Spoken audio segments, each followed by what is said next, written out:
Hello friend, good morning. তো কেমন আছো তোমরা সবাই? আশা করছি তোমরা সবাই খুব ভালো আছো, সুস্থ আছো, আর আমরাও বেশ ভালো আছি। তো আজ হচ্ছে শুক্রবার আর এখন বাজে সকাল 10টা। তো এখন থেকে তোমাদেরকে সাথে নিয়ে নতুন একটি ব্লগ শুরু করছি। আই হোপ তোমাদের একটু হলেও ভালো লাগবে। তো দেখো, সকাল সকাল বাড়ির কাজ কর্ম, রান্না বান্না সব কমপ্লিট হয়ে গেছে। তারপর স্নান করে রেডি হয়ে নিয়েছি।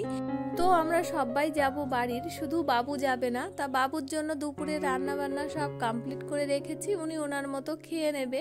তা আমরা এখন সবাই মিলে যাচ্ছি স্বরূপ দাদার বাড়িতে। তোমরা তো আগের ব্লগে দেখেছো যে দিদি ভাইয়ের বাবা মারা গেছে। তা দিদি ভাই আর চতুর্থী করবে, তো সেই কারণে আমাদেরকে বারবার করে যেতে বলেছে। আর শরীর না চলছেই না, এই বেরিয়ে এসে তাতে তো প্রচণ্ড গরম। কিন্তু কি করব বলো, অন্য জায়গায় হলে না যেতাম না, কিন্তু এমন একটা পরিস্থিতি যেতেই হচ্ছে কষ্ট করেও। তো দেখো, সবাই ফাইনালি রেডি হয়ে নিয়েছি।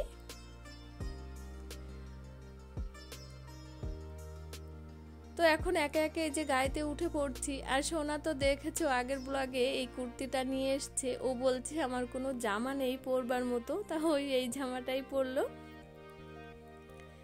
তারপর এই যে গাড়িতে উঠে পড়ছি, আমি, সোনা আর মা আছি পিছনে, আর তোমাদের দাদা ভাই বলছে আমি সামনে বসছি।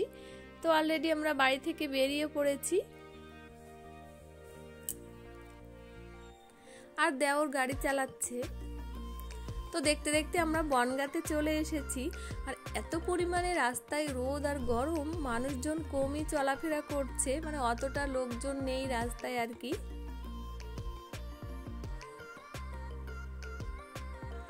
আমার তো মন চাইছেই না যেতে এত গরমে, আর যেহেতু এই ঘুরে আসলাম, শরীর তো চলছেই না। তো রাস্তায় যেতে যেতে দেখছি এই যে আখের রস বিক্রি হচ্ছে। তা তোমাদের দাদা ভাইকে বললাম একটু আখের রস খাওয়া যাক, তার কারণে এই জার্নি করে আসলাম, তো শরীরটা একটু গরমও হয়েছে আর প্রচণ্ড তো গরম পড়ছে। তো দেখো, গাড়ি থেকে নেমে এখন আখের রস খাচ্ছি। আর মাকে বললাম নামতে, কিন্তু মা আর নামলো না গাড়ি থেকে। তা আমরা সবাই মোটামুটি নেমেছি। আর এই জায়গাটা বেশ ভালোও লাগছে, গাছের নিচে তো ঠান্ডা ঠান্ডা লাগছে। তো আখের রস খেয়ে এই যে অলরেডি চলে এসেছি দাদাদের বাড়িতে। আর এসে দেখছি দিদি ভাই সব কিছু রেডি করে নিয়েছে এই যে শ্রাদ্ধের জন্য। তা এখনো শ্রাদ্ধ করতে বসেনি, তা আমরা ঘরের দিকে উঠছি। আর এটা হলো দাদার, স্বরূপ দাদার, মানে দাদার নাতি, মানে আমাদেরও সম্পর্কে নাতি। তা দেখো, খুব দুষ্টু হয়েছে। আগের বার যখন এসেছিলাম তখন আরো ছোট ছিল। তা সোনা ওকে নিয়ে আদর করছে, আর ও তো আমার দিকে তাকিয়েই আছে। তারপর এই যে ঘরের ভিতরে গিয়ে আমি ওকে একটু কোলে নিলাম, আর ওর সাথে গল্প করছি। আর ও ভীষণ গল্প করতে শিখেছে এখন।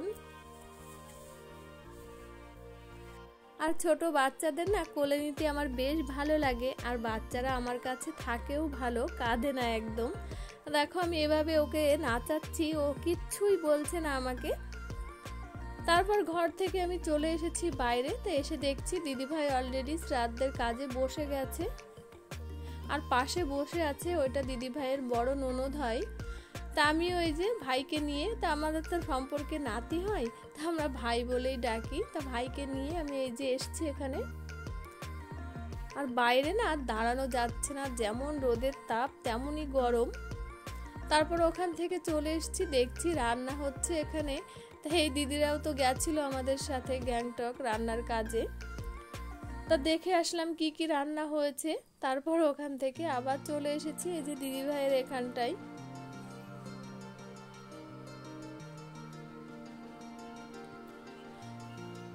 তো এই দিনটা যেন কারোর জীবনে না আসে, এটা খুবই কষ্টের একটা দিন। আমার তো ভাবলেই ভীষণ কষ্ট লাগে আর কি। তো শ্রাদ্ধ কমপ্লিট হয়ে গেছে, তারপর সেগুলো সবকিছু জলে দিয়ে দিদিভাই স্নান করে এসছে। আর এখন ব্রাহ্মণকে এই যে তেল হলুদ দেয় না, সেই তেল হলুদ পায়ে দিয়ে তারপর খাবে আর কি। তাই এই যে ব্রাহ্মণের পায়ে এখন দিদিভাই তেল হলুদ দিয়ে নমস্কার করছে। আর আমরা সবাই বারান্দাতেই বসে আছি, এত রোদ লাগছে বাইরে, বেরোতেই পারছি না আর কি। তো দেখো এটাও দিদি ভাইয়ের ননদের বৌমা আর কি, আমাদেরও সম্পর্কে বৌমা হয়। তো এখন টাইম হয়ে গেছে, আমাদের ভিতরে তো ভাত বাড়াই, সেই ভাত বাড়াতে যাচ্ছে। আর দিদি ভাইদের ভিতরে দেখছি অন্য একটা নিয়ম, সেটা হলো পুকুর হোক নদী হোক সেখানেই তার ধারে ভাত দিতে হয়। আর আমাদের যেমন একটা গাছের নিচে দিই, আর দিদি ভাইদের দেখছি এই পুকুরটার ধারেই দিচ্ছে। আর দেওয়ার সাথে সাথে না কোথা থেকে একটা সাপ এসে মানে হাঁ করছে আর কি খাওয়ার জন্য। তো দিদিভাই এই যে দিয়ে তার নমস্কার করছে আর ভীষণ কান্নাকাটি করছে, তা আমিও একটু বোঝালাম। তো তারপর ওখান থেকে চলে এসেছি, এসে দেখছি অলরেডি খাওয়া দাওয়া শুরু হয়ে গেছে। আর সোনাকে বলছি, তা সোনা বলছে আমি এখন বসিনি, এর পরেরটাই বসবো। আর এটাই হলো দিদিভাইয়ের বাবা। বয়স কিন্তু বেশি না, কিন্তু রোগ হয়েছিল, শরীরটা অসুস্থ ছিল বলেই মারা গেছে। তা আমি এই যে ভাইকে নিয়ে আবার বসে আছি আর সোনাকে বারবার বলছি এরবার খেতে বসবি। আর লোকজন বেশি না, অল্প কজন, মানে এই অবস্থায় লোকজন আর আসে বলো গরমের ভিতরে।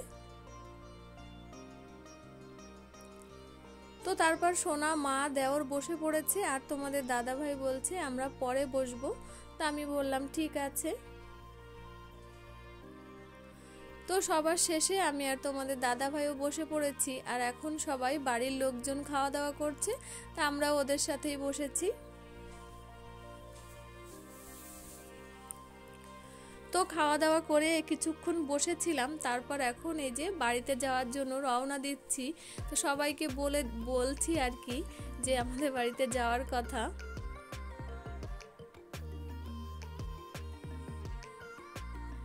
তো সবাইকে টাটা করে এই যে গাড়ির কাছে এসছি। আর এখানে তোমাদের দাদা ভাইয়ের আর একটা ফ্রেন্ড রয়েছে, তো ও না এই যে কোল্ড ড্রিঙ্কস ফুটি এইগুলোর ব্যবসা করে। তো এখানে দামও অনেক কম, পাইকারি রেটে। তো এক পেটি না ফুটি নিয়েছে। তোমাদের দাদা ভাইকে আমি বকছি যে এত ফুটি কি করবে, তা বলছে রেখে দেবো ফ্রিজে, সোনা তো খেতে ভালোবাসে ওই জন্য।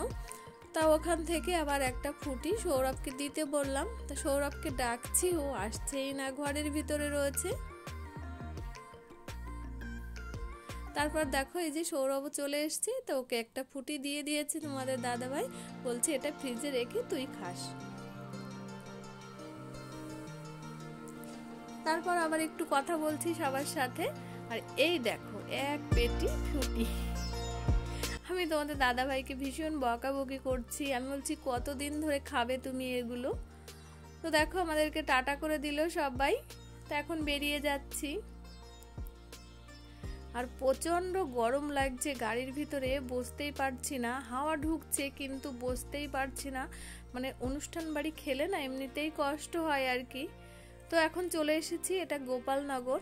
আর এত গরম লাগছে, তোমাদের দাদাভাইকে বললাম আইসক্রিম কিনতে।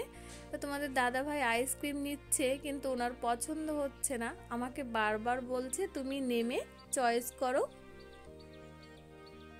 তো তারপর আমি নেমে পড়েছি। তা আমি এই যে আমুলের সব থেকে ভালো এই দোকানে যে আইসক্রিমটা সেটাই নিয়েছি। তো সবাই এক একটা করে আইসক্রিম নিয়ে এই যে খেতে খেতে যাচ্ছি এখন। আর এখন ঠান্ডা ঠান্ডা আইসক্রিম না খেতে বেশ ভালোও লাগছে গরমের ভিতরে। আর সোনার তো এ ধরনের খাবার হলে আর তো কোনো কথাই নেই। তো ফাইনালি আমরা বাড়িতে চলে এসেছি। আর অবস্থা দেখো, আমার তো ভীষণ ক্লান্ত বোধ লাগছে আর কি। তো এই ভিডিওটি আর বড় করছি না, এখানেই শেষ করছি। তো ভিডিওটি তোমাদের কেমন লাগলো অবশ্যই জানিও কমেন্ট করে। তো আবার ফিরে আসছি নতুন ভিডিওতে, ততক্ষণে তোমরা ভালো থেকো, টাটা।